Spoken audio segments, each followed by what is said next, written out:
وہ دونوں کچن میں آ گئے۔ وہ سنینا کو بتانے لگا کہ کون سی چیز کہاں رکھی ہے۔ پھر وہ کار سے شاپنگ بیگ بھی نکال لایا۔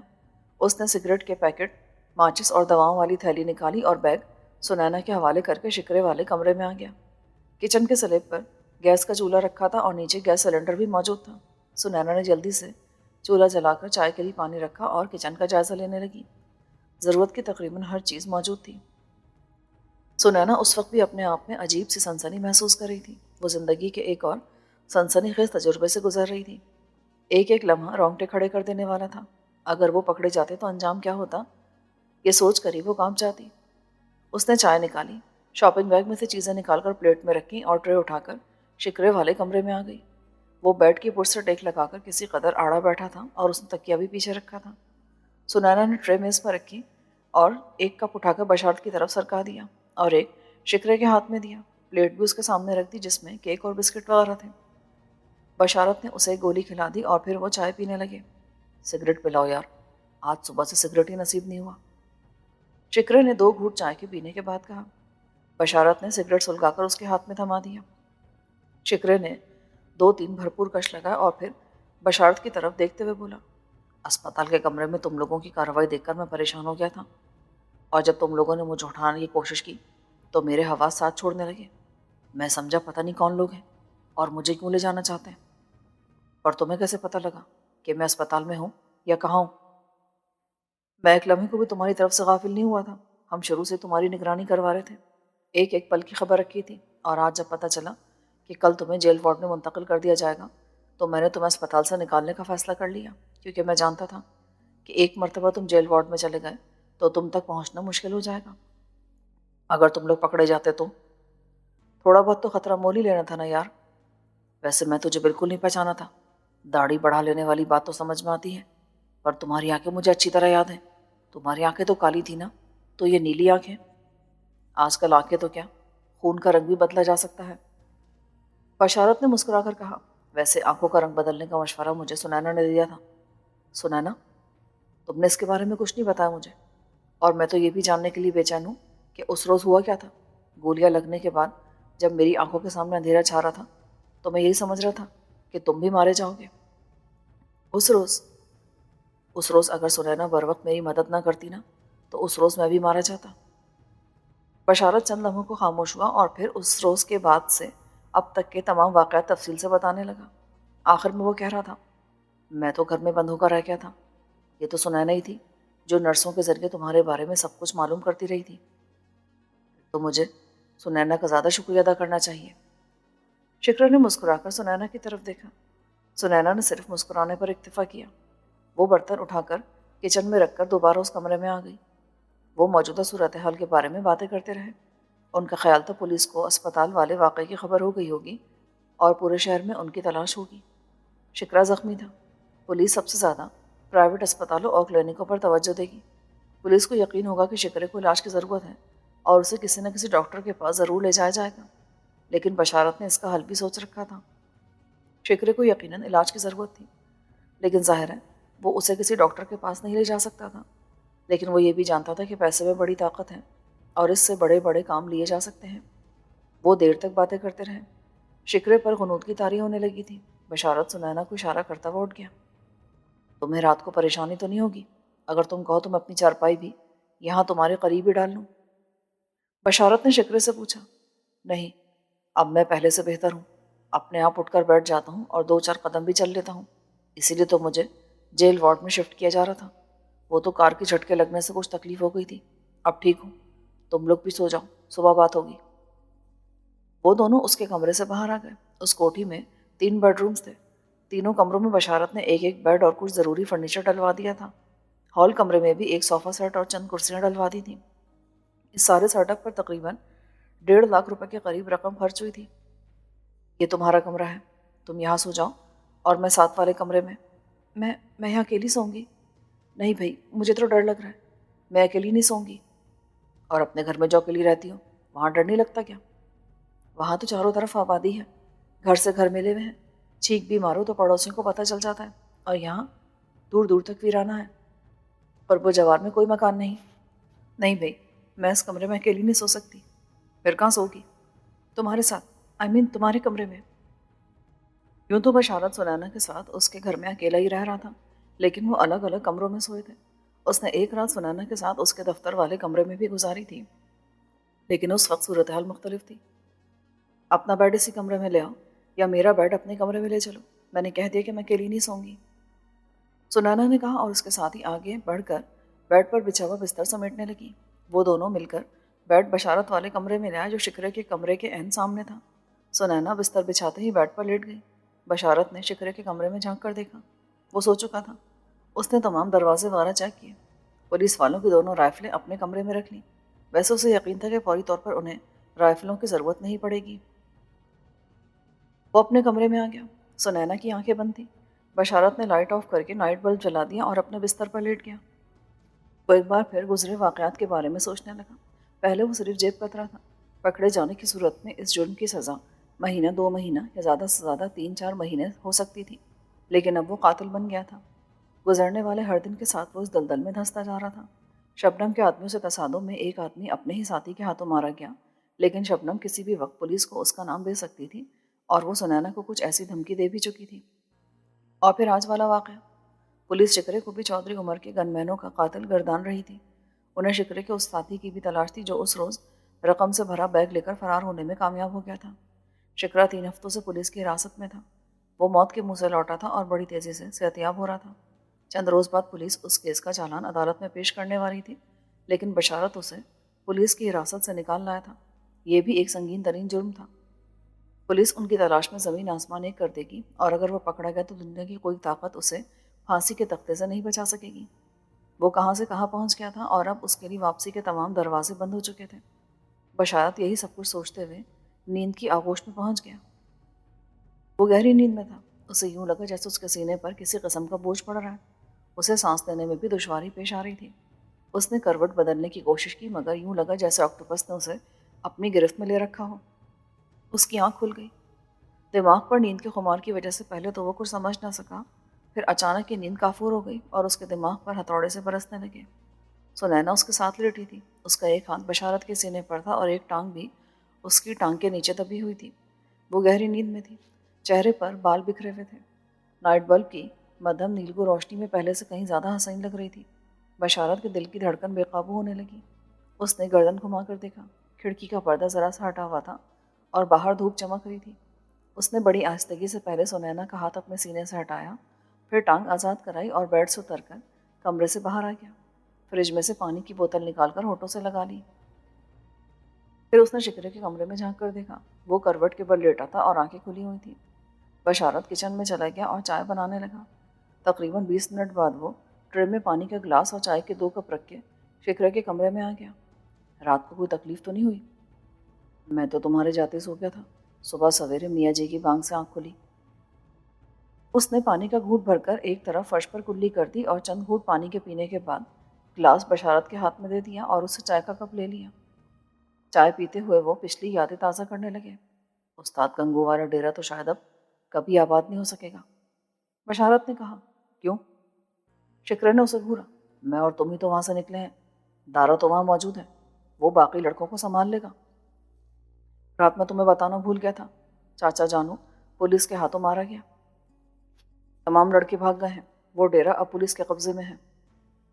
وہ چند لمحے خاموش رہا اور پھر اسے بتانے لگا کہ اس رات ڈیرے پر کیا ہوا تھا۔ اوہ، مجھے جانو چاچا کی موت کا بہت افسوس ہے۔ شکرا اس کے خاموش ہونے پر بولا، ایک دن شاید ہمارا بھی یہی انجام ہوگا، اور ہمارے لیے کوئی افسوس کرنے والا بھی نہیں ہوگا اور نہ آنسو بہانے والا۔ یہ سنینا کون ہے؟ رات کو تم نے اس کے بارے میں تفصیل سے نہیں بتایا تھا؟ وہ بھی ہماری طرح زمانے کی ستائی ہوئی ہے۔ میں ابھی اس کے بارے میں زیادہ نہیں جانتا، لیکن اس نے جو کہانی سنائی ہے وہ واقعی بڑی دردناک ہے۔ بقول سنینا کہ اسے مجھ جیسے کسی ساتھی کی ضرورت تھی جو شبنم جیسی عورتوں سے اس کی حفاظت کر سکے۔ وہ سنینا کے بارے میں تفصیل سے بتانے لگا۔ آخر میں وہ بولا، اگر اس روز یہ مجھے نہ بچاتی تو شاید میں بھی اسپتال میں تمہارے ساتھ والے بیڈ پر پڑا ہوتا۔ سنینا کی کہانی تو واقعی افسوسناک ہے، لیکن نہ جانے کیوں مجھے اس پر یقین نہیں آ رہا۔ کیا مطلب؟ بشارت نے اسے گھورا، کوئی شبہ ہے اس پر؟ لیکن تم تو پہلی مرتبہ اس سے ملے ہو، پوری طرح ایک دوسرے سے متعارف بھی نہیں ہوئے۔ میری زندگی جرائم پیشہ لوگوں میں رہتے ہوئے گزری ہے، جس طرح ایک جیب کترے کی حیثیت سے میں کسی بندے کو دور سے دیکھ کر بتا سکتا ہوں کہ اس کی جیب میں کتنی رقم ہو سکتی ہے، اسی طرح کسی کا چہرہ دیکھ کر بھی بتا سکتا ہوں کہ وہ کون ہے اور کتنے پانی میں ہے۔ تمہاری یہ سنانا مجھے بہت گہری لگتی ہے، بہت رڈوں گی، لیکن میں تمہیں بتا چکا ہوں کہ اس نے کم از کم 2 مرتبہ مجھے پولیس سے بچایا ہے۔ دونوں میں سے کسی ایک موقع پر بھی پولیس کے ہاتھ لگ جاتا نا میں، تو مجھے ختم کر دیا جاتا، لیکن دونوں بار اس نے اپنے آپ کو خطرے میں ڈال کر مجھے بچایا، اور تمہیں اسپتال سے نکالنے کے لیے بھی اس نے میرا پورا ساتھ دیا ہے۔ اگر میں مجرم ہوں تو وہ بھی اب میرے جرائم میں برابر کی شریک ہے، وہ بھی پولیس کو اتنی ہی مطلوب ہو سکتی جتنا کہ میں۔ اگر تم یہ سمجھتے ہو کہ وہ میرے ساتھ کوئی دھوکہ کر رہی ہے تو وہ کیا کر لے گی؟ یہ بات تو ابھی میری سمجھ میں نہیں آ سکی، پر نہ جانے کیوں میرا دل اس کی طرف سے مطمئن نہیں ہے۔ بشارت کچھ کہنا چاہتا تھا کہ باہر قدموں کی بہت ہلکی سی چاپ سن کر خاموش ہو گیا۔ چند سیکنڈ بعد ہی سنینا دروازے میں نمودار ہوئی۔ ارے واہ، یہاں چائے اڑائی جا رہی ہے اور مجھے پوچھا تک نہیں۔ اب سوتے میں تو تمہارے حلق میں گرم گرم چائے نہیں اڈیلی جا سکتی تھی نا؟ ویسے ہمارے کپ خالی ہو چکے ہیں، اور اگر تم کچن تک جانے میں کسی قسم کا خوف محسوس نہ کرو تو ہم بھی ایک ایک کپ اور پی لیں گے۔ خوف؟ کس بات کا خوف؟ ویرانے میں یہ مکان، قرب و جوار میں کوئی گھر آباد نہیں، شاید تمہیں کسی قسم کا ڈر لگ رہا ہو۔ ایک لمحے کو سنینا کے چہرے کا رنگ بدل گیا۔ وہ بشارت کی بات کا مطلب سمجھ گئی تھی۔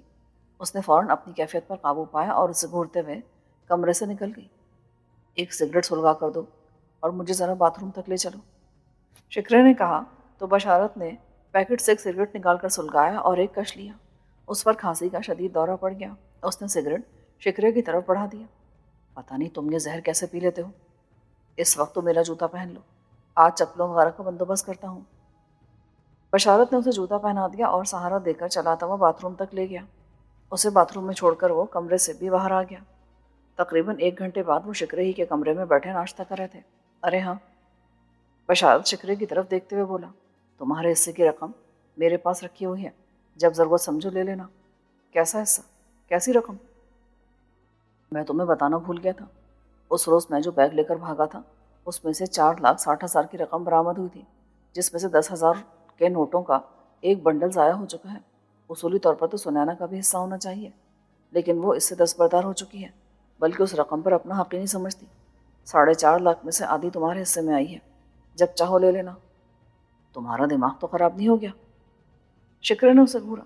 جب ہم لوگوں کی جیبیں کاٹا کرتے تھے تو حصے تو ہم نے اس وقت بھی نہیں کیے تھے۔ وہ رقم تم اپنے پاس ہی رکھو اور اسے استعمال کرتے رہو۔ اور جانتے ہو تمہارا وہ شکار کون تھا؟ چودھری عمر کا مینیجر تھا، وہ جو بینک سے رقم نکلوا کر آ رہا تھا۔ چودھری عمر؟ وہ کون؟ وہی مہاجن جس نے ہمارے مکان پر قبضہ کر کے اسے فروخت کر دیا تھا۔ اوہ، تو گویا تمہیں تمہارا حق مل گیا۔ اس طرح اس رقم پر اب صرف اور صرف تمہارا حق ہے، میں تو ذریعہ بن گیا تھا وہ رقم تم تک پہنچانے کا۔ سنینا حیرت سے ان کی باتیں سنتی رہی۔ شکرے کی طرف سے رقم سے دستبرداری کا سن کر اسے حیرت ہوئی تھی۔ وہ بڑی رقم تھی اور اس کے لیے شکرے نے اپنی جان کی بازی لگا دی تھی، اور اب اس کا خیال تھا کہ شکرہ ٹھیک ہوتے ہی بشارت سے رقم کا مطالبہ کرے گا، لیکن اس نے دستبردار ہونے کا اعلان کر کے اسے حیران کر دیا تھا۔ باہر کے حالات کا انہیں کچھ نہیں پتا تھا اور صورتحال سے آگاہ رہنا ان کے لیے بہت ضروری تھا۔ رات کو اس طرف آتے ہوئے سڑک پر بشارت نے چند دکانیں دیکھی تھیں۔ وہ اگرچہ بند تھی، مگر ایک دکان پر book store and newspaper agency کا بورڈ بھی لگا تھا، اور بشارت کا خیال تھا کہ وہاں سے اخبار ضرور مل جائے گا۔ بشارت سنینا سے کہہ کر کوٹھی سے باہر چلا گیا۔ وہ 7-8 دکانیں تھیں، جن میں ایک سائبان ٹائپ کا ہوٹل بھی تھا جہاں مزدور پیشہ لوگ کھانا وغیرہ کھاتے تھے۔ اس کے ساتھ ہی وہ بک اسٹال تھا۔ بشارت نے وہاں سے اخبار اور اپنی پسند کی 1-2 کتابیں خریدی۔ دوسری دکانوں سے بھی کچھ سودا خریدا اور واپس آ گیا۔ اس نے اخبار ابھی تک کھول کر نہیں دیکھا تھا۔ جب وہ کوٹھی میں داخل ہوا تو سنینا کے جسم پر بدلے ہوئے کپڑے دیکھ کر چونکے بغیر نہ رہ سکا۔ یہ کپڑے کہاں سے ہیں؟ 2 دن پہلے کپڑے لانڈری پر دینے کے لیے گٹھری باندھ کر گاڑی کی ڈکی میں رکھ لیے تھے، پر لانڈری میں دینا یاد نہیں رہا۔ اتفاق سے اس وقت یاد آ گیا تو میں نے وہ گٹھری نکال لی۔ نرس کا ڈریس پہنے ہوئے مجھے بہت الجھن ہو رہی تھی۔ ان کپڑوں میں تو میں ویسے بھی باہر نہیں جا سکتی تھی۔ اور تمہاری اینک کہاں ہے؟ کار کے ڈیش بورڈ میں کیپ کے ساتھ رکھی ہوئی ہے۔ وہ باتیں کرتے ہوئے شکرے والے کمرے میں آ گئے۔ بشارت شکرے کے لیے ہوائی چپل بھی لے آیا تھا، جو اس نے تھیلے میں سے نکال کر اس کے بیڈ کے قریب رکھی اور اخبار کھول لیا۔ وہ خبر پہلے ہی صفحے پر تھی، لیکن سرخی پڑتی وہ اچھل پڑا۔ گزشتہ رات جن 3 پولیس والوں کو انہوں نے اسپتال والے کمرے کے باتھ روم میں بے ہوش کر کے بند کیا تھا ان میں سے ایک ہلاک ہو گیا تھا۔ بشارت اونچی آواز میں وہ خبر پڑھتا چلا گیا۔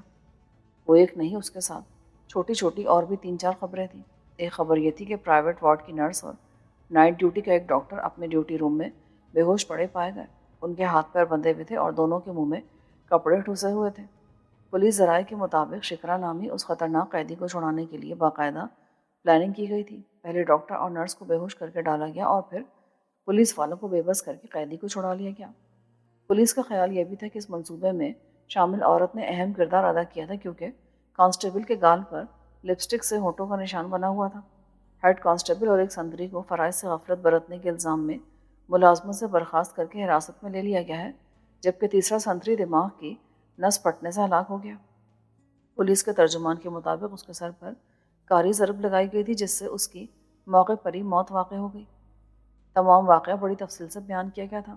زندہ بچ جانے والے سنتری اور ہیڈ کانسٹیبل کے بیانات بھی تھے اور ڈیوٹی روم میں بے ہوش پائے جانے والے ڈاکٹر اور نرس کے بیانات بھی شائع ہوئے تھے۔ پولیس نے اس واقعے کا علم ہوتے ہی پورے شہر میں ملزمان کی تلاش شروع کر دی اور تمام پرائیویٹ اسپتالوں اور کلینکوں کی بھی نگرانی شروع کر دی۔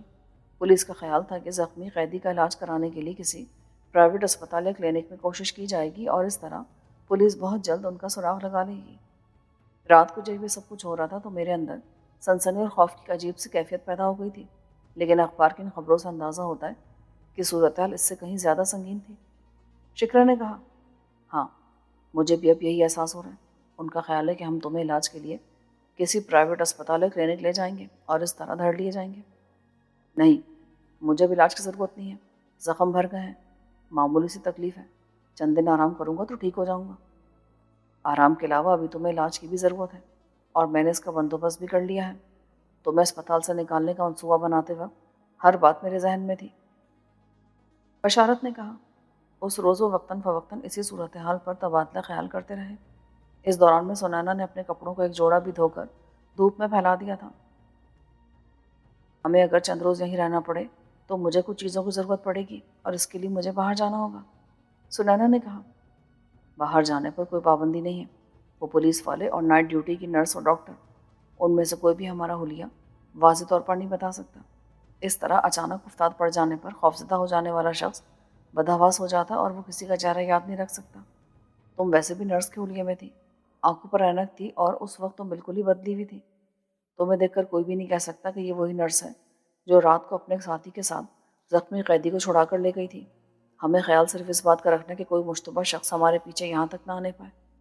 ویسے آج تم ہاسپٹل جاؤ گی اور اس نرس سے صورتحال معلوم کرو گی۔ کیا تمہارا دماغ تو خراب نہیں ہو گیا؟ ارے بھائی، میں بھی تمہارے ساتھ چلوں گا، مجھے یقین ہے تمہیں کوئی پہچان نہیں سکے گا اور اگر کچھ ہوا بھی تو دیکھا جائے گا۔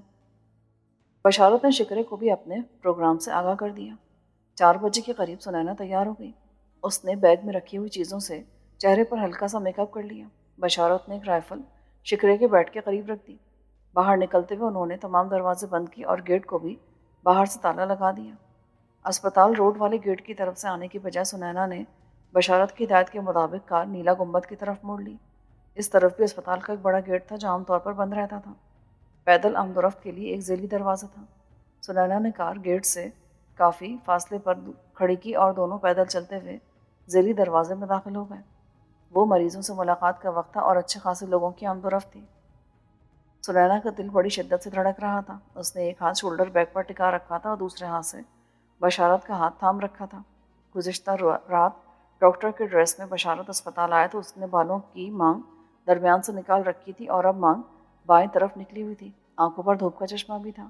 ان 2 معمولی سی تبدیلیوں سے اس کا حلیہ بدل گیا تھا اور وہ فوری طور پر ڈاکٹر کی حیثیت سے پہچانا نہیں جا رہا تھا۔ اسپتال کا وہ بلاک وہاں سے بہت دور تھا۔ اس طرف سے آنے والے لوگوں کو بہت طویل فاصلہ پیدل طے کرنا پڑتا تھا۔ اس بلاک کے سامنے گھاس کا وسیع پلاٹ تھا۔ کچھ کنکریٹ کے بینچ بھی رکھے تھے۔ لوگ بینچوں پر بیٹھے تھے اور ٹولیوں کی صورت میں گھاس پر بچے ادھر ادھر دوڑتے نظر آ رہے تھے۔ بشارت ایک درخت کے نیچے رک گیا۔ تم جاؤ، میں یہاں کھڑا ہوں۔ سنینا نے خوفزدہ نظروں سے اس کی طرف دیکھا اور چھوٹے چھوٹے قدم اٹھاتے ہوئے بلاک کی طرف جانے لگی۔ اس نرس کو تلاش کرنے میں سنینا کو دشواری پیش نہ آئی۔ تم یہاں کیوں آئی ہو؟ نرس نے سنینا کو دیکھتے ہی کہا، اگر کسی کو پتہ چل گیا کہ میں تمہیں اس قیدی کے بارے میں بتاتی رہی ہوں تو میری بھی شامت آ جائے گی۔ پولیس اسپتال کے تمام اسٹاف کے بارے میں پوچھ گچھ کری ہے۔ ان کا خیال ہے کہ اسپتال کے اندر کے کسی آدمی نے اس نقلی نرس اور ڈاکٹر کی مدد کی تھی۔ ان کا پتہ نہیں چلا کہ وہ کون لوگ تھے؟ سنینا نے پوچھا۔ نہیں، پولیس چوکیداروں سے بھی پوچھ گچھ کر رہی ہے۔ ان سے اسپتال کے تمام ڈاکٹرز اور نرسوں کی شناخت بھی کرائی جا رہی ہے، لیکن وہ کسی کو نہیں پہچان سکے۔ نرسیں اور ڈاکٹرز پولیس کے طرز عمل پر احتجاج کرے ہیں۔ انہوں نے دھمکی دی ہے کہ اگر یہ سلسلہ بند نہ کیا گیا تو کل دوپہر 12 بجے سارا اسٹاف ہڑتال کر دے گا۔ اور اس ڈاکٹر اور نرس کا کیا حال ہے جنہیں باندھ کر ڈالا گیا تھا؟ نرس تو بہت ڈری ہوئی ہے، اس نے چھٹی لے لی ہے۔ البتہ ڈاکٹر رضوان اس وقت بھی اسپتال میں ہے۔ ہمارا ایک مطالبہ یہ بھی ہے کہ ہمیں تحفظ فراہم کیا جائے اور بیمار قیدیوں کے علاج کے لیے الگ اسپتال تعمیر کیا جائے۔ کچھ دیر بعد وزارت صحت کا ایک نمائندہ یہاں آنے والا ہے۔ ڈاکٹرز اور نرسوں کی ایک نمائندہ ٹیم اسے اپنے مطالبات پیش کرے گی اور اس ٹیم میں بھی شامل ہوں۔ سنینا کچھ کہنا ہی چاہتی تھی کہ عقب سے ایک آواز سنائی دی، سسٹر مدیحہ۔ نرس نے پیچھے گھوم کر دیکھا۔ سنینا بھی غیر ارادی طور پر اس طرف مڑ گئی اور اس کے ساتھ ہی اس کا دل اچھل کر حلق میں آ گیا۔ ایک نوجوان ڈاکٹر ہاتھ میں ایک فائل پکڑے ان کی طرف آ رہا تھا۔ یہ وہی ڈاکٹر تھا جسے گزشتہ رات انہوں نے ڈیوٹی روم میں بے ہوش کر کے باندھ دیا تھا۔ سنینا کو اپنا سانس سینے میں رکتا ہوا محسوس ہوا۔ ڈاکٹر تیز تیز قدم اٹھاتا ان کے قریب پہنچا۔ اس کی پیشانی پر بینڈیج لگی ہوئی تھی۔ میں آپ ہی کو تلاش کرتا سسٹر، ہیلتھ منسٹری کے افسران آ گئے ہیں، آپ میٹنگ روم میں چلیے، میں ڈاکٹر عبداللہ اور مس زاہدہ کو لے کر آ رہا ہوں۔ بات ختم کرتے ہوئے ڈاکٹر نے سنینا کی طرف دیکھا۔ یہ فورڈ میں داخل ایک مریض کی مسز ہیں، اپنے شوہر کے بارے میں پوچھ رہی تھی۔ نرس نے کہا، ہلو۔ ڈاکٹر سنینا کی طرف دیکھ کر مسکرا دیا۔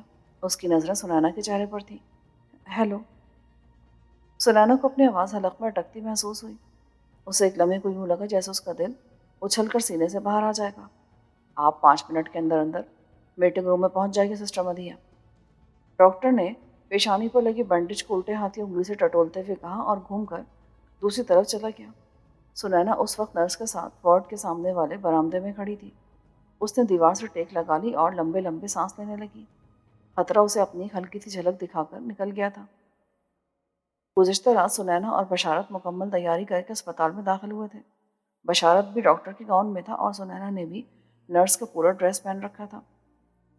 جب وہ ڈیوٹی روم میں داخل ہوئی تھی تو وہاں بیٹھا یہ ڈاکٹر رضوان اسے نرس ہی سمجھا تھا اور پھر بشارت نے کمرے میں داخل ہو کر اسے گرفت میں لے لیا تھا۔ ڈاکٹر رضوان کی پیشانی پر چوٹ بشارت سے ہاتھا پائی کے دوران میں ہی لگی تھی اور اب ڈاکٹر رضوان نے اسے عام گھریلو لباس میں دیکھا تھا۔ اس کی آنکھوں پر اینک بھی نہیں تھی اور بال بھی کھلے ہوئے تھے۔ ڈاکٹر رضوان اسے یقیناً پہچان نہیں سکا تھا، لیکن اگر پہچان لیتا تو وہ اس سے آگے کچھ سوچنا نہیں چاہتی تھی۔ سسٹر مدیحہ اس سے معذرت کر کے چلی گئی۔ سنینا کچھ دیر وہیں دیوار سے ٹیک لگائے کھڑی رہی، پھر چھوٹے چھوٹے قدم اٹھاتے ہوئے لان کی طرف چلی آئی۔ بشارت سامنے ہی درخت کے ساتھ کھڑا تھا۔ سنینا قریب پہنچی تو اس کے چہرے پر ہوائیاں اڑتی دیکھ کر وہ چونکے بغیر نہ رہ سکا۔ کیا ہوا؟ بدحواس کیوں ہو رہی ہو؟ اس آدمی کو دیکھا تھا تم نے جو ہمارے پاس آ کر کھڑا ہوا تھا؟ ہاں، کون تھا وہ؟ وہی ڈاکٹر جسے کل رات ڈیوٹی روم میں بے ہوش کر کے باندھا گیا تھا۔ ڈاکٹرز اور نرسوں پر مشتمل ایک کمیٹی آج وزارت صحت کے ایک آفیسر کو اپنے مطالبات پیش کرنے والی ہے۔ سسٹر مدیحہ بھی اس کمیٹی میں شامل ہے اور وہ ڈاکٹر رضوان نرس کو بتانے آیا تھا کہ وہ میٹنگ روم میں پہنچ جائے۔ اسے اپنے سامنے دیکھ کر میرا تو سانس ہی روکنے لگا تھا اور جب وہ میرے چہرے کو دیکھ رہا تھا تو میں سمجھ رہی تھی کہ اب وہ میرا گریبان پکڑے گا، لیکن وہ تمہیں پہچان نہیں سکا۔ میں نے کہا تھا نا، تمہیں کوئی نہیں پہچان سکے گا، لباس شخصیت کو بدل دیتا ہے۔ ویسے نرس نے کیا بتایا؟ پہلے یہاں سے نکلو، بعد میں بتاؤں گی۔ وہ خاموشی سے چل پڑے۔ گیٹ سے باہر نکل کر وہ کار میں بیٹھے۔ اب کہاں چلنا ہے؟ تمہارے گھر، تم اپنی ضروری چیزیں بھی لے لو اور صبح وہ رقم بھی لینی ہے۔ آدھے گھنٹے بعد وہ سنینا کے گھر پہنچے۔ سنینا اپنے کپڑے اور کچھ اور ضروری اشیاء سمیٹنے لگی۔ اس نے بشارت کے کپڑے بھی سمیٹ لیے تھے۔ بشارت نے وہ بریف کیس بھی الماری سے نکالی جس میں رقم بھری ہوئی تھی۔ وہ تقریباً 1 گھنٹہ مکان میں رہے اور جب باہر نکل رہے تھے تو فون کی گھنٹی بج اٹھی۔ سنینا نے فون کی طرف بڑھنا چاہا مگر بشارت نے اسے روک لیا۔ اس وقت کوئی کال ریسیو کرنے کی ضرورت نہیں، کسی قسم کی الجھن بھی پیدا ہو سکتی ہے۔ سنینا سر جھٹک کر رہ گئی۔ اس نے سوٹ کیس کار کی ڈکی میں رکھا۔ بریف کیس بشارت نے پیسنجر سیٹ کے سامنے پیروں میں رکھ لیا۔ وہ شہر کی مختلف سڑکوں پر گھومتے ہوئے ملتان روڈ کی طرف سے علامہ اقبال ٹاؤن کی طرف جانے والی سڑک پر مڑے۔ کچھ آگے جا کر بشارت کو اسے راستہ بتانا پڑا کہ کس طرف جانا ہے۔ یہاں آتے ہوئے بشارت نے اس بات کا خیال بھی رکھا تھا کہ ان کا تعاقب تو نہیں کیا جا رہا۔